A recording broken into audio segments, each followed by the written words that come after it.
Hello. It's Sunday, 7th February, and it's 1 o'clock in the morning here in windy Faversham. Very windy, wet Faversham. And it's the February session spectacular with a bit of an RIP in memoriam feel, unfortunately. It's been a bit of a rough start to the year for many musical legends. Anyway, we've been enjoying playing the music of some of the ones who've passed.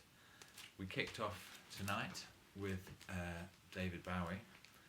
Certainly he's had a massive impact on me, him suddenly not being there anymore and seemingly everybody else. This is an album I picked up actually last week. Used to have it and I think it got stolen or something. And we listened to the track called After All, which is the last track on side 2. And quite a strange tune, and definitely had a bit of a Bewley Brothers vibe from the Hunky Dory album. But yeah, just a reminder of what great songs he wrote, actually. Definitely, yeah, absolutely. And then moved into the 90s and played the track called A Small Plot of Land off the album, which is actually excerpts from One Outside, which was his last album he recorded with Brian Eno. And this is an album where they recorded huge amounts of material and edited it down into what was initially a CD. Then released this, which is only about half of the record. And I think now they've actually released a double album with all the material on it, which is kind of quite attractive, but I don't want to buy a third version of it. Anyway, really interesting record actually, and kind of a little bit, kind of setting the tone a little bit for Dark Star, I think, in terms of Black Star, Dark Star, something else altogether. Very interesting record, much more experimental than the other stuff he was putting out around this time, which was more kind of beats kind of orientated, I think. I have to say I think there was a whole period up until the next day when I just wasn't really aware what Bowie was doing. Yeah. So we listen to this next, which is the 10-inch of Sue, or In a Season of Crime, with the B-side of 'Tis a Pity She's a Whore. And I remember I was extremely excited when I heard this for the first time last year, I guess. This is the version that's a real collaboration with Maurice Scheneider, and slightly different version on the Black Star album. But an amazing, just such an exciting tune and such a new direction that he was heading in, and all the more sad, really, that we're not going to see anymore. Absolutely. And we carried on the Bowie thing a little bit longer. Probably did. CDs here all over the place. I went live, and I went for a track off Stage, which was the live double album which came out after Low and Heroes, and played Heroes, which I think is one of the best versions of Heroes on this record. This is a band with Carlos Alomar, Adrian Ballou, Dennis Davis, sounding fantastic on this record. Simon House on violin. Ex-Hawkwind. Is he? Yeah. I didn't know. Yeah. Roger Powell on keyboards, who's ex-Todd Rundgren. Strange recording. Sounds almost, I think it was a soundboard recording, so you don't get a lot of audience noise on it. But some great playing on this record. We then jumped in with a bit of Absolute Beginners. Terrible film, terrible cover. Mostly fairly terrible music actually on the album. But it was great to hear the track Absolute Beginners, David Bowie. Kind of quite an epic 80s tune, big arrangement. Sounded great. Great book though. Absolutely. Great book. I know what doing books. Yeah. Then I went to the CD version of Stage, only because it's got the track Stay on it. Fantastic version of the track Stay on it, which was of course off Station to Station. Was it? No, it wasn't. Yeah, it was. Yeah, it was. Yeah. CD's been remastered and expanded, It actually sounds better than the vinyl. Got more presence to it and just kind of a little bit more depth as well. Doesn't sound quite so tinny. Anyway, so a bit more Bowie. I should also add, John has done me an amazing triple CD with full liner notes, compilation of lots of kind of quite obscure and unusual Bowie cuts. Yeah, kind of B-sides and off-cuts and albums that nobody heard of. Yeah, which I'm only into sort of CD 1 at the moment. I've only just got it. We then had a track off Black Star, which I have to say is just, well, in fact 2 tracks. We had Dollar Days, which is the third track on side 2, and then it kind of just seamlessly goes into I Can't Give Everything Away, and it's just impossible not to listen to the both of them together. This is a absolutely incredible album, I think, really fantastic. I mean, I can't imagine what's going to be better than it this year. Very sort of sad as well, you know, it's just very powerful, and so many signals as to what was really going on, but such a kind of honest and fearless and powerful piece of music. Definitely. Really great. I don't know if anyone else, it'd be interesting to know if anyone else has noticed, but I got the CD while I was waiting for the vinyl to arrive, and it sounds like a completely different mix to me, which is kind of really kind of weird. Anyway, so then went for personally, it's probably Bowie's biggest influence, I think, which is Scott Walker. Played the track off Tilt and played the first track, Farmer in the City. Very intense record, Tilt. I mean, kind of one of the, the late period. Scott Walker's kind of probably a bit of an acquired taste, actually. I mean, I really like it, but I can't imagine I've listened to a lot of late period Scott Walker without going slightly bonkers. Anyway, great stuff. And if you ever get a chance to see the documentary, which is called 30th Century Man, I think, on Scott Walker, it's really, really good. Another important Bowie collaborator, Luther Vandross.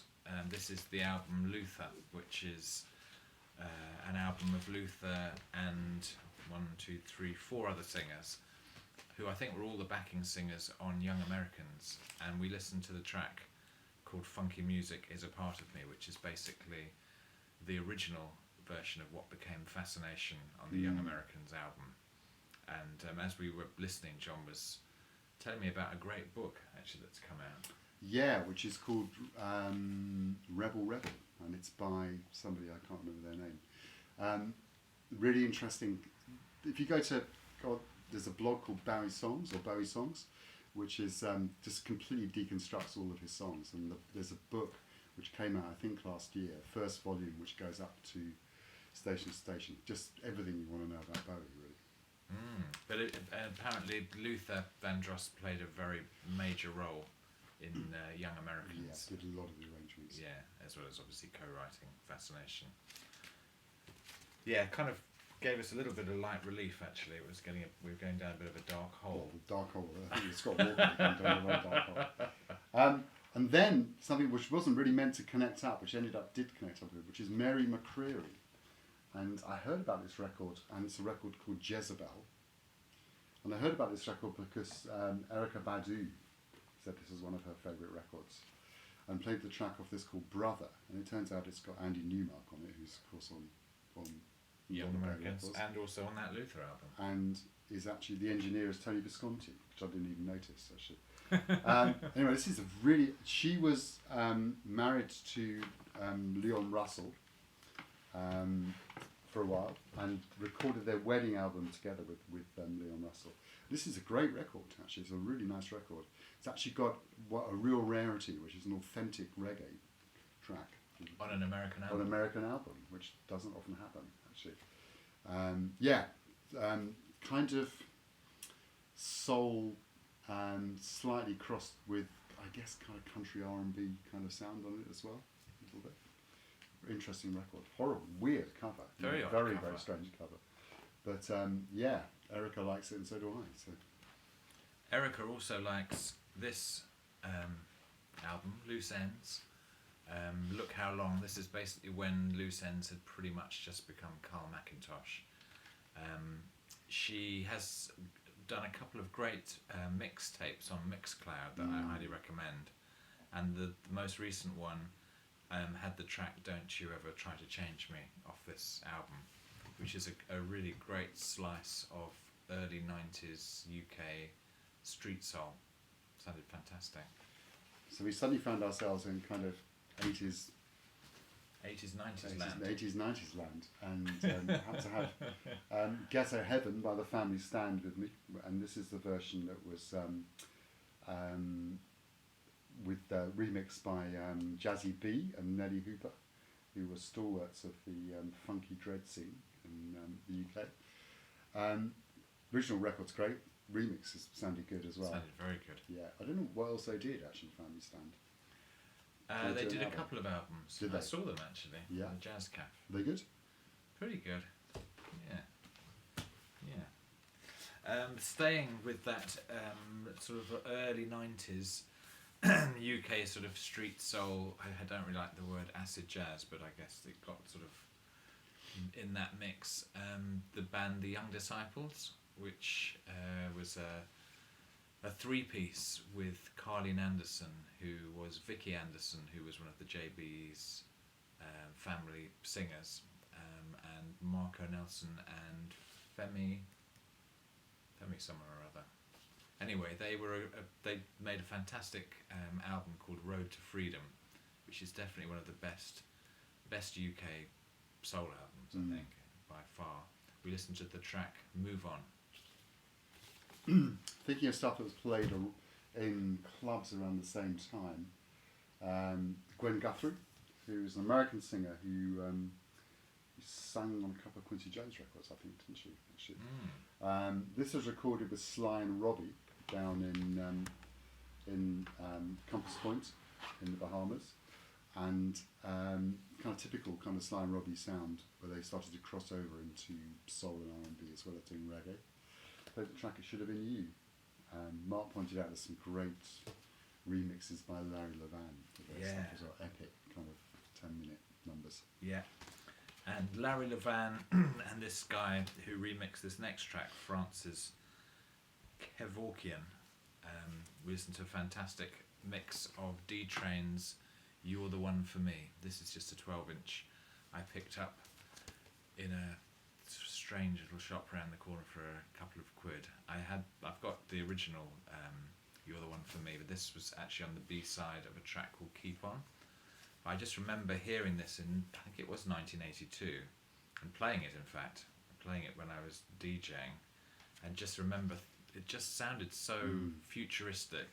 There's something about the sound of the synths, and also the kind of very human, soulful vocals that I just really like the combination of the two.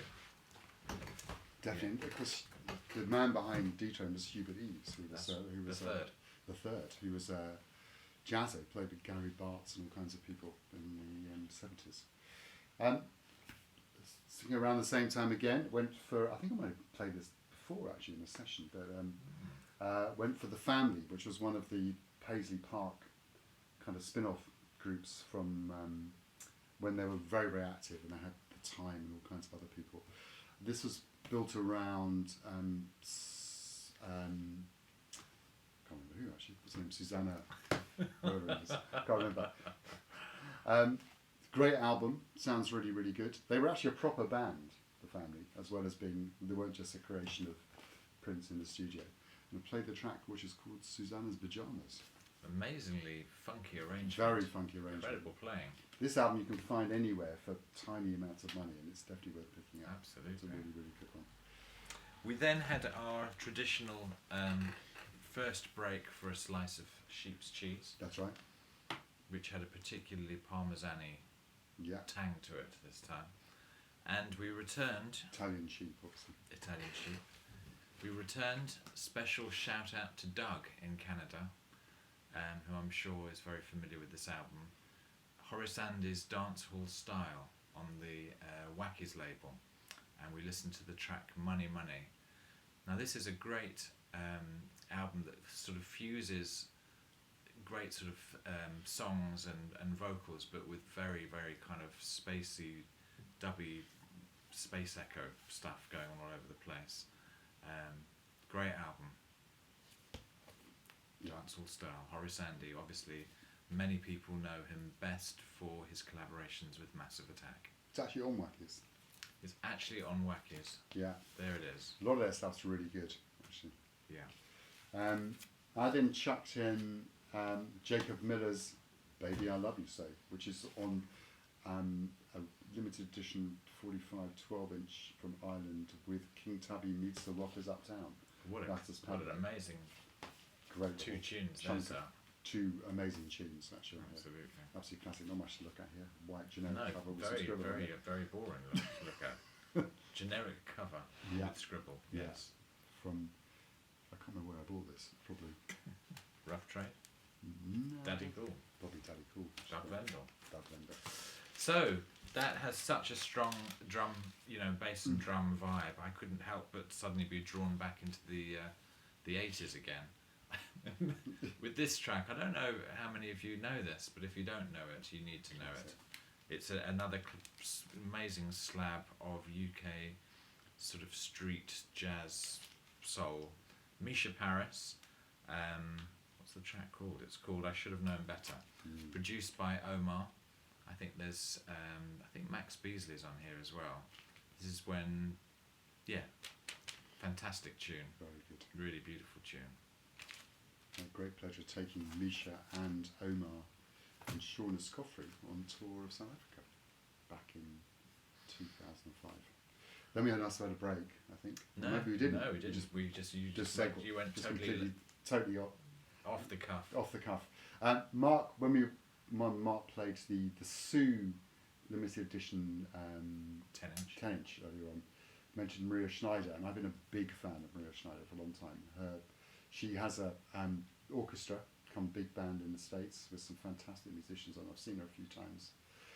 She's had 2 records out on Enja in Germany, and since then she's been putting her own stuff out through Artist Share, which is a kind of crowdfunding platform, and played a track called Pretty Road, which has featured the fantastic trumpeter Ingrid Jensen, who's I think studied with Kenny Wheeler.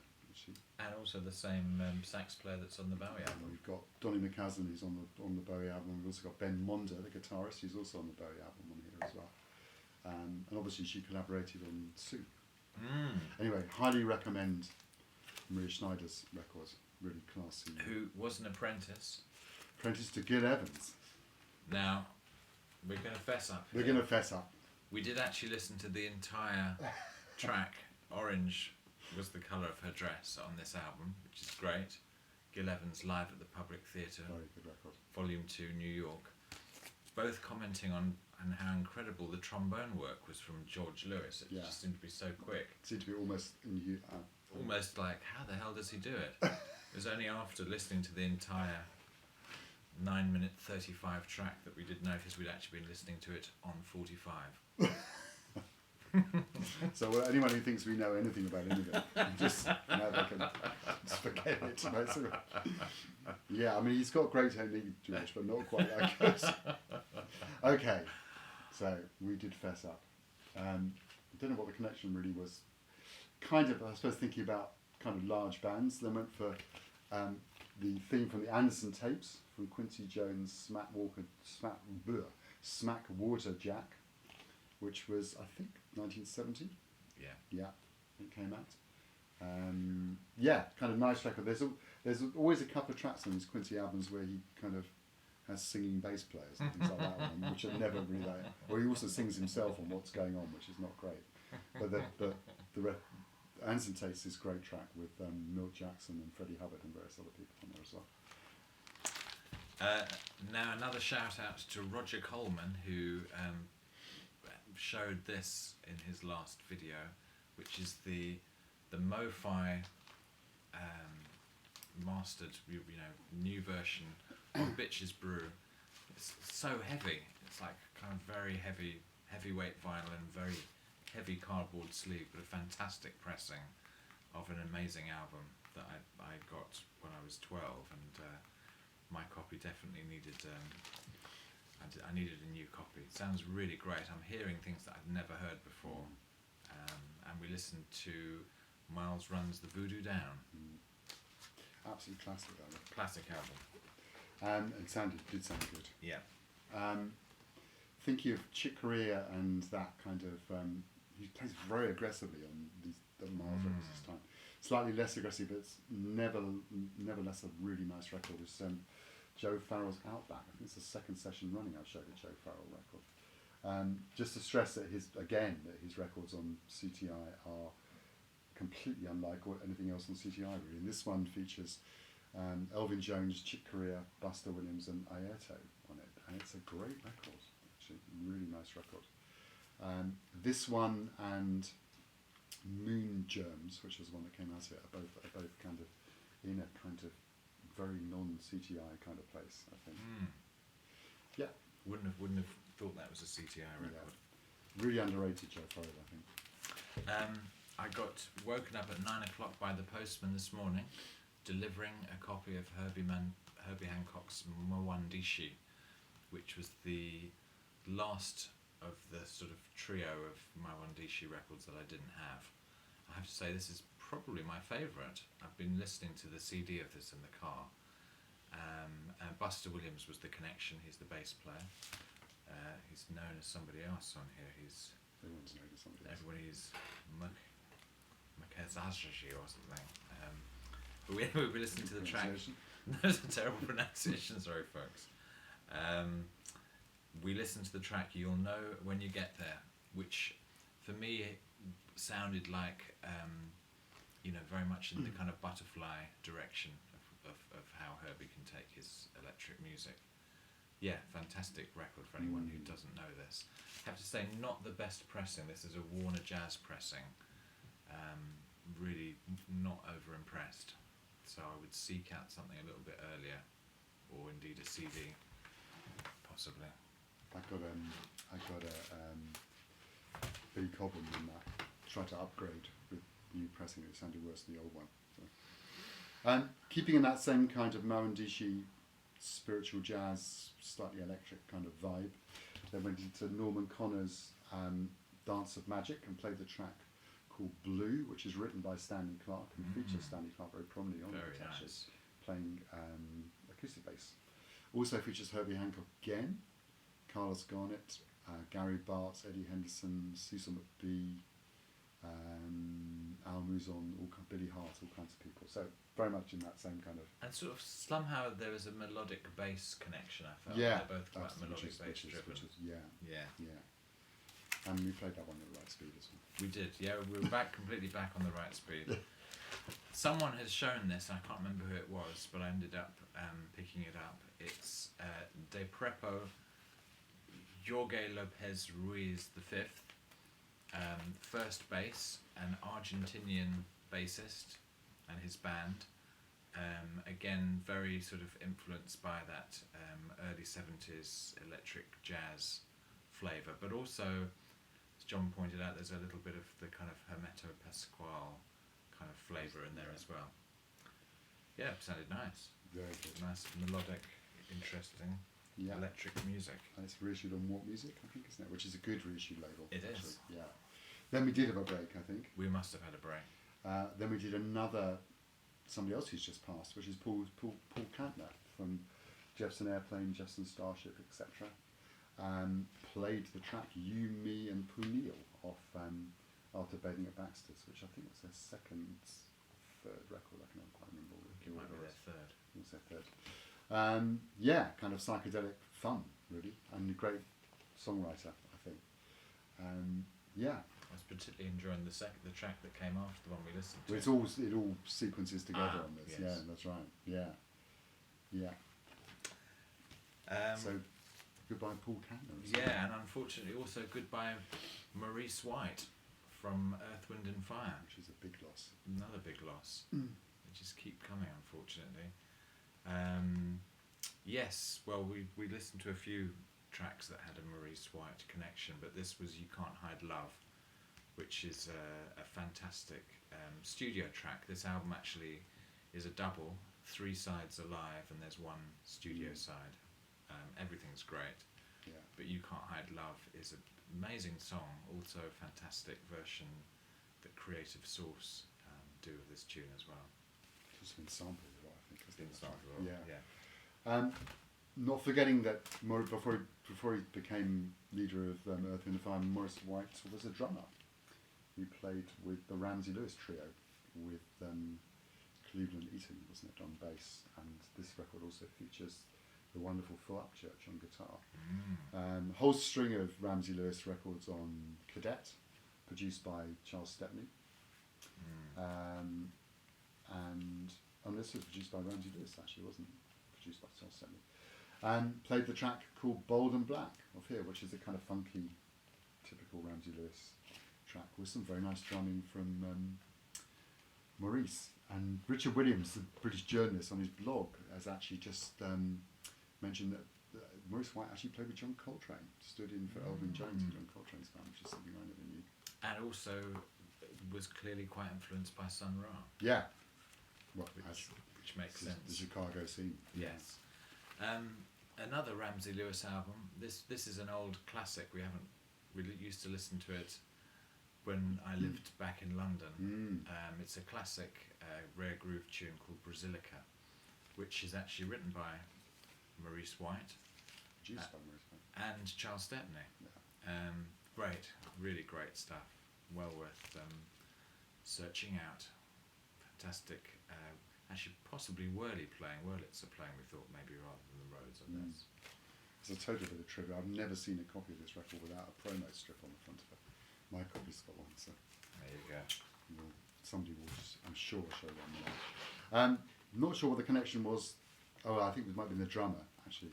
Then played a track called Chicago off Roy Ayers' Lots of Love, which was a late kind of Roy Ayers record. Well, not late, but it was past his Polydor period, and came out on his own label, Una Melodic, and has now been reissued on, or was reissued on Soul Jazz, Universal Sounds, but it's gone out of print there. It's actually quite hard to find this now. So played the track called Chicago. Typical Roy Ayers funky stuff, really. I thought I knew that track, and I thought I had it on something else, and I have it on this Roy Ayers sort of mini album that came out in the, I guess, probably the mid-80s. And we then listened to the track Everybody. Well, we listened to about 2 minutes of it, and it was sounding so filthy I had to go and stick it on the spin clean, and we moved on to something else. But great Roy Ayers stuff. Great track called Black Family as well, which is part of, because he did quite a bit of stuff with Fela Kuti, and they're definitely influence on that tune. Then we moved nowhere near Roy Ayers again. Well, a little bit, kind of slightly near. We just felt Blue Note was the Blue word. Note was the word. We were getting into a zone. Getting into a zone where we wanted to move away from and get some Blue Note out. And Yeah. went for the Wayne Shorter album, Etc., which was actually recorded in '65 as part of that amazing run of Blue Note records that Wayne did, but not released until 1980. Band with Herbie Hancock on piano again, Herbie again, Cecil McBee on bass, and Joe Chambers playing very freely on drums, actually, very Joe Chambers kind of sound. Fantastic drumming. Great album, actually. I mean, I think all of Wayne's Blue Note albums are great, actually. They're all really interesting music, great compositions. Played the track called Indian Song off here, which is a kind of bass ostinato, really. Very much. Yeah, with a kind of almost very odd piano playing, great piano playing from Herbie. It was like a drone going on in the background. And then we had a more Blue Note, and this was my Christmas present from John, which he gave me last time we came, but I hadn't actually heard it, so we didn't show it, but I've been listening to it since. Duke Pearson, Wahoo, Donald Byrd, James Spaulding, Joe Henderson, Bob Cranshaw, and Mickey Roker. Very nice album. I'm just getting into Duke Pearson. I haven't really known much about him before. And we listened to the track Wahoo, which is a kind of slightly unusual blues with a sort of malletty bass, a malletty drum thing. So playing with mallets rather than sticks. But yeah, great stuff. And as John was saying, very concise soloing. Yeah, just all over Nice a few arrangements. bars each. Yeah. So the last bit of dedication was to Paul Bley, who I think that's we already said in previous sessions actually was a huge artist for me, actually very influential on my life really, and this was his second solo album, the one he recorded after the ECM album. Same studio, same engineer, but he put it out his own label, Improvising Artists, and played the track called Dreams, which is by Annette Peacock. Just made to realise more and more how much he was a kind of bluesy player, Paul Bley, really. Anyway, much missed already, actually. So the circle was squared really with the Bowie connection, because I also played a Paul Bley track from the album Fragments, Nothing Ever Was Anyway, which is another Annette Peacock track. Now Annette Peacock had the keyboard player in her band that Bowie then stole, Mike Garson. Yeah. And who played with Bowie for years and years. Started on Love Insane, I think. Yeah. Didn't he? Yeah. And also played on that Outside, which is the first Bowie album I played. Yeah. So there we go, and this was beautiful. This was, this is Bill Frisell, John Sermon, Paul Motion, Paul Bley, sounding just like a single unit, really. Quite, almost just sort of floating in space, but somehow connected to each other. Yeah, a nice way to end the session. Saw that band live, they were fantastic as well. And that's it, folks. That was it. It's rather a sad start to the year, really, but I guess that's the age that we're at with some of the greats. Yeah, absolutely. But we've got their records. We've got their music. We're going to keep sharing it, keep listening, keep enjoying. Love to hear from you. Thanks for watching. Definitely. Good night, everyone.